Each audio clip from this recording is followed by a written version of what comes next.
লন্ডনে অবস্থানরত বিএনপির ভারপ্রাপ্ত চেয়ারম্যান তারেক রহমানকে নেতিবাচক চরিত্র হিসেবে তুলে ধরা কার্টুন তিনি নিজেই শেয়ার করেছেন।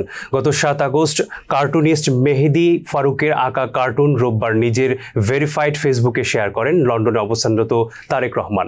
নেটিজেনরা এর প্রশংসা করে লিখেছেন, সমালোচনার প্রশংসা করে গণতান্ত্রিক মানসিকতার পরিচয় দিয়েছেন বিএনপির ভারপ্রাপ্ত চেয়ারম্যান।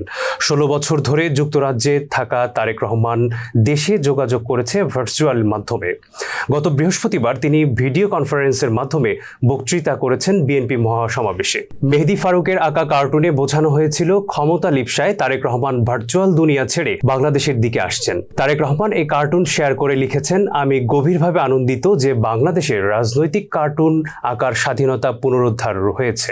2006 সালের আগে বাংলাদেশি কার্টুনিস্ট বিশেষ করে শিশির ভট্টাচার্য প্রায়ই আমার মা এবং আমাকে নিয়ে কার্টুন আঁকতেন। যাই হোক, গত 15 বছরে কার্টুনিস্ট আহমেদ কবির কিশোরকে জোরপূর্বক গুমের শিকার হতে দেখেছি। তার কাজের জন্য অকল্পনীয় নির্যাতন এবং কারাবরণ সহ্য করতে হয়েছে। আরও অনেকেই একই ধরনের নিপীড়নের মুখোমুখি হয়েছেন। শিশির ভট্টাচার্য কার্টুন আঁকা বন্ধ করে দেন। আমি কার্টুনিস্ট মেহেদীর ভক্ত শিশির ভট্টাচার্যের কাজও উপভোগ করতাম। আন্তরিকভাবে আশা করি তিনি দ্রুত ও নিয়মিত রাজনৈতিক কার্টুন আঁকবেন।